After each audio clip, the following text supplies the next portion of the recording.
Hello students, so today's our topic is characteristics of computer. Computer characteristics के बारे में पढ़ेंगे कि कंप्यूटर के क्या क्या कैरेक्टरिस्टिक्स होते हैं। कैरेक्टरिस्टिक्स मतलब होते हैं उसके पास कौन कौन से फंक्शंस होते हैं या फिर उसकी क्या क्या फीचर्स है, किस चीज़ पे वो वर्क करता है, कैसे। सो आइए देखते हैं। Computers are used in almost every field of the modern world, from railway reservation to medical diagnosis, from broadcasting of TV program to satellite launching। देखिए कंप्यूटर क्या है जो आज की डेट में ऑलमोस्ट एवरी फील्ड में ही जो है यूज़ हो रहा है। हर जगह पे कंप्यूटर का यूज़ हो रहा है, चाहे वो रेलवे रिजर्वेशन में हो, टिकट बुक्स करने के लिए हो, या फिर मेडिकल डायग्नोसिस मतलब कि इलाज के लिए हो, या फिर टीवी ब्रॉडकास्टिंग के लिए हो, सैटेलाइट लॉन्च करने के लिए। हर फील्ड में जो है कंप्यूटर का यूज़ हो रहा है। A computer is able to perform all this function due to its intrinsic characteristics. Some of the key characteristics are listed. देखिए कंप्यूटर जो है वो ये सारे फंक्शंस किस वजह से कर पाता है, इसके पास जो इसकी कैरेक्टरिस्टिक्स है। इंट्रिंसिक कैरेक्टरिस्टिक्स का मतलब जो इसके अंदर की कैरेक्टरिस्टिक्स है जिस पे ये वर्क करता है, उन फंक्शंस की वजह से जो है ये सारे वर्क परफॉर्म कर पाता है। तो देखिए यहाँ पे हम कुछ कैरेक्टरिस्टिक्स पढ़ेंगे, उससे पहले हम ये कुछ फैक्ट देख लेते हैं। The fastest computer in the world is सनवे Tahul light that has a speed of 93 palops. One palop is equal to 1000 TFLOPS। देखिए जो हमारा फास्टेस्ट कंप्यूटर है वर्ल्ड का वो क्या है, वो सनवे ताहुल लाइट है जिसकी स्पीड है 93 PFLOPS। 1 PFLOP इक्वल टू होता है 1000 TFLOP। ओके, तो ये याद रखिए आपको। देखिए फर्स्ट वन ही हमारा कैरेक्टरिस्टिक है स्पीड। तो स्पीड सबको पता है, स्पीड मतलब कि उसकी गति, कंप्यूटर कितनी स्पीड से वर्क करता है। कंप्यूटर बहुत ज़्यादा फास्टली वर्क करता है, वो अपना काम जो है कुछ मिलियन सेकेंड्स में ही कर देता है और हमें पता भी नहीं लगता कि उसने टाइम लिया भी है। All the operations in a computer are caused by electrical pulses. Since electricity travels at very high speed, the computer can perform operations at a very high speed। देखिए जो भी ऑल ऑपरेशंस कंप्यूटर के होते हैं, जो भी work computer करता है वो किसके थ्रू होता है, इलेक्ट्रिक पल्सेस के थ्रू। जब हम उसके कंप्यूटर को इलेक्ट्रिसिटी प्रोवाइड करवाते हैं तो उसके अंदर इलेक्ट्रिसिटी जाती है, तो जो इलेक्ट्रिसिटी की पल्सेस जाती है, पल्सेस मतलब कि जो सिग्नल्स जाते हैं इलेक्ट्रिसिटी के, उसकी वजह से जो है वो कंप्यूटर हमारा वर्क करता है। विदाउट इलेक्ट्रिसिटी हमारा कंप्यूटर वर्क नहीं करेगा।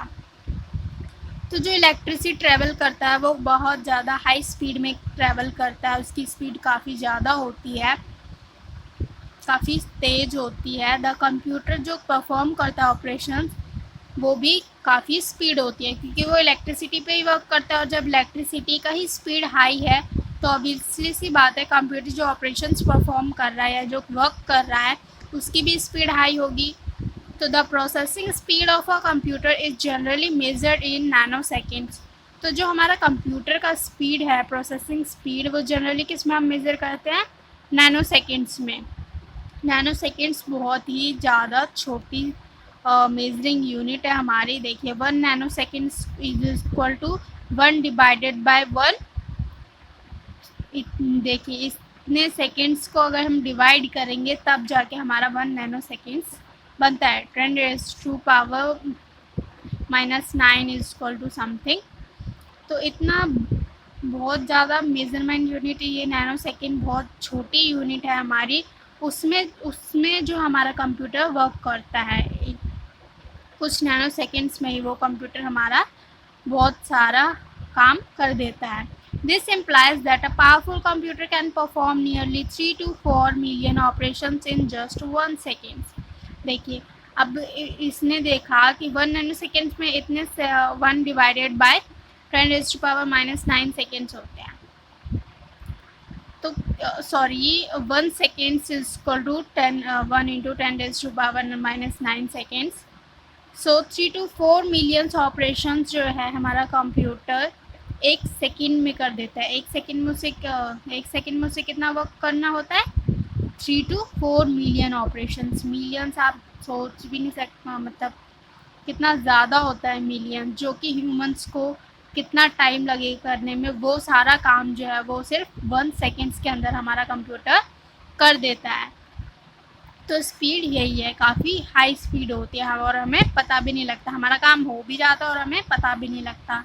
Next one is our accuracy. Accuracy होती है मतलब कि हमारा जो भी ऑपरेशन परफॉर्म हुआ है वो बिल्कुल सही हुआ है, उसमें कोई भी गलती नहीं है। Each computer has 100 of inbuilt circuits and each of this perform certain defined task. देखिए, हर कंप्यूटर के पास hundreds of built in circuit होते हैं जो कनेक्शंस होते हैं कंप्यूटर के अंदर, उन्हें सर्किट बोलते हैं। तो हर कंप्यूटर के अंदर बहुत सारे हंड्रेड्स ऑफ सर्किट्स होते हैं। Each of this perform certain defined task, और हर सर्किट जो है अपना एक अलग टास्क परफॉर्म करता है। The computer uses this circuit in scientific and industrial calculation where the long range data is used for information. तो कंप्यूटर जो है इन सर्किट्स को कब यूज़ करता है? साइंटिफिक और इंडस्ट्रियल कैलकुलेशन में, जहाँ पे बहुत ही ज़्यादा लॉन्ग रेंज में डाटा को जो है डाटा यूज़ किया जाता है इंफॉर्मेशन के लिए।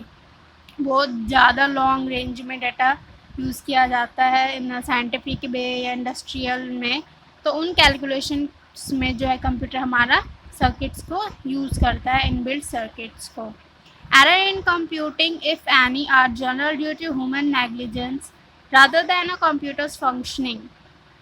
देखिए, कंप्यूटिंग के अंदर एरर्स कब आता है?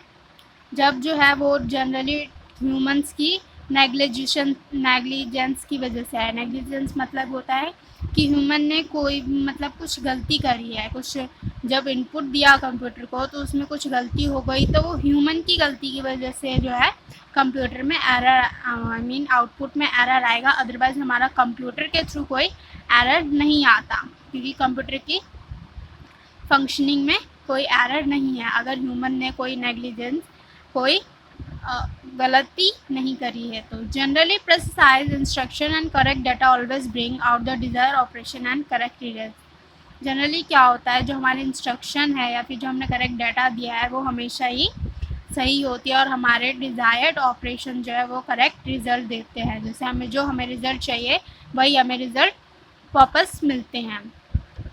ये तो एक्यूरेसी यही होती है कि हमें सही आउटपुट, करेक्ट आउटपुट मिलती है। Next one is our storage. Storage क्या है कि कंप्यूटर के अंदर स्टोरेज, हम कुछ भी स्टोर कर सकते हैं, उसके अंदर स्टोरिंग डिवाइस, स्टोरिंग मेमोरी होती है। देखिए, memory, computer system have a storage device called disk. Computer system के अंदर एक स्टोरेज डिवाइस होता है जो कि होता है डिस्क, इसको बोलते हैं disc. This device has the capability to store information in the form of pictures, document, video, audio files in large numbers। तो जो हमारा ये डिस्क है, स्टोरेज डिवाइस, इसके अंदर कैपेबिलिटी होती है कि ये कुछ भी स्टोर कर सकता है, चाहे वो हमारा पिक्चर्स हो, डॉक्यूमेंट्स हो, वीडियोज़ हो, ऑडियो फाइल्स हो, कितने भी हो वो सारी स्टोर कर सकता है। Even after years, the data will be as accurate as on the day when it was stored। अगर देखिए, स्टोर कर दिया हमने कोई भी पिक्चर्स, ऑडियो, वीडियोस हमने स्टोर कर ली, और अगर हम मुझे 10 साल बाद भी देखें या 50 साल बाद भी देखें तो वो एज इट इज़ हमें वैसे ही स्टोर्ड मिलेगी उसके अंदर से, अगर वो डिलीट नहीं किया गया है तो। जैसे हमने स्टोर करा वो एज इट इज़ मिलेगी हमें, अगर हमने स्टोर नहीं किया हुआ है तो हमने डिलीट नहीं किया तो। क्यों? क्योंकि उसके अंदर कोई चेंजेस ही नहीं होंगे, वो हमारा सेफ हमारे पीसी में, लैपटॉप में, कंप्यूटर में रखा हुआ है हमारी मेमोरी में। Next one is our multipurpose. Multipurpose क्या होता है कि एक टाइम पे बहुत सारे काम करना। Multipurpose means performing different type of functions और a thing to be used for many different purpose. ठीक है, मल्टीपर्पज़ मीन्स क्या होता है, अलग अलग डिफरेंट टाइप्स के फंक्शंस या फिर थिंग्स को यूज़ करना अलग अलग पर्पसेस के लिए। अब देखिए, जैसे कंप्यूटर को हम एक टाइम पे कैलकुलेटिंग के लिए भी यूज़ कर रहे हैं, स्टोरिंग के लिए भी यूज़ कर रहे हैं, हमने अपनी कैलकुलेशंस के लिए भी यूज़ की और हमें डाटा स्टोर भी करना है। तो ये हो गया मल्टीपर्पज़ कि हम एक डिवाइस को डिफरेंट फंक्शंस के लिए यूज़ कर रहे हैं, डिफरेंट पर्पज़ के लिए यूज़ कर रहे हैं। Computer can be used for a variety of things.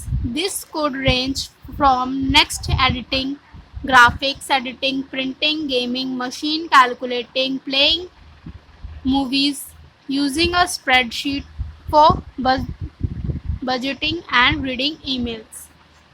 देखिए कंप्यूटर जो है बहुत सारी चीज़ों के लिए यूज़ होता है, चाहे वो किसी भी रेंज में हो, चाहे वो टेक्स्ट एडिटिंग हो, टेक्स्ट की फॉर्म में हो, टेक्स्ट होते हैं ये जो हमारे अल्फ़ाबेट्स लिखे होते हैं, ग्राफिक्स एडिटिंग हो, ग्राफिक्स होते हैं पिक्चर्स में एडिटिंग करना ग्राफिक्स में, प्रिंटिंग के लिए हो, गेमिंग मशीन हो, कैलकुलेशन के लिए हो, प्लेइंग मूवीज़ प्ले करने के लिए, मूवीज़ देखने के लिए हो, स्प्रेडशीट मतलब स्प्रेडशीट वगैरह एक्सेल वगैरह यूज़ करने के लिए, बजट जिसमें हम बजट अपना कैलकुलेट करते हैं, ईमेल्स रीड करने के लिए।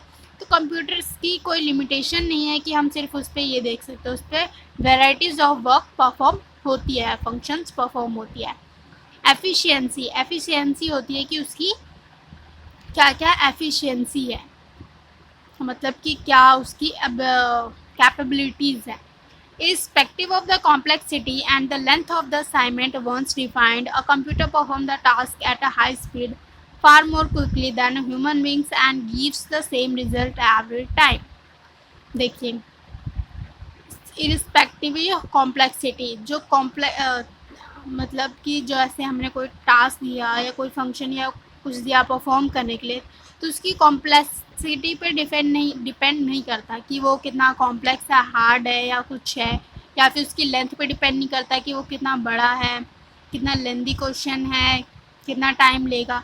अगर उसको हमने एक बार डिफ़ाइन कर दिया कंप्यूटर को, तो वो उस टास्क को जो है बहुत ही हाई स्पीड में करता रहेगा ह्यूमन से बहुत ही क्विकली। कि ह्यूमन जो उसे 10 घंटे लेगा या 50 घंटे लेगा, वो उसे ही कुछ सेकंड्स में ही करके हमें दे देगा और हर बार जो है हमें सेम रिज़ल्ट मिलेगा, क्योंकि हमने उसे जो टास्क दिया है उसका सेम रिज़ल्ट होगा, चाहे वो कितना ही लंबा हो, कितना ही कॉम्प्लेक्स हो। ऑटोमेशन मतलब कि ऑटोमेटिक, वो अपने आप ही परफॉर्म करता है। Once a set of instruction example programs is given to the computer to perform a function, it can do the same task in the future too without any human interaction. That is, it behaves like a automatic machine. देखिए एक बार अगर हम उस computer को instruction दे देते हैं या programmes दे देते हैं कंप्यूटर को उस कोई फंक्शन परफॉर्म करने के लिए, तो वो जो है वो सेम टास्क, जैसे हमने कैलकुलेशन के लिए दे दी कि ये हमें ऐड करना है, तो वो उस कैलकुलेशन को कभी भी कर लेगा। दोबारा जो है उसमें ह्यूमन की इंटरेक्टिविटी नहीं चाहिए होती है। तो ऑटोमेटिक मशीन का मतलब यही है, हमने एडिशन के लिए उसे प्रोग्राम दे दिया है कि हमें एडिशन में ये चाहिए, हमने कोई भी नंबर दिया वो तुरंत ऐड करके दे देगा, उसमें हमें दोबारा प्रोग्राम सेट करने की ज़रूरत नहीं होती है। तो यही होता है automatic. Repeatable, a computer can perform a task repeatedly without getting tired. The computer can routine working not only for hours but for years without switching on. देखिए रिपीटेबल मतलब होता है कि रिपीटेबल, बिना रुके वो काम करता रहता है। तो कंप्यूटर जो है हमारा टास्क परफॉर्म कर सकता है बिना थके हुए, क्योंकि वो मशीन है, वो नहीं थकता। कंटिन्यू वर्क कर सकता है, नॉट फॉर ओनली आवर्स, घंटों में ही नहीं, वो सालों साल तक कंटिन्यूसली वर्क कर सकता है बिना स्विचिंग, बिना बंद हुए।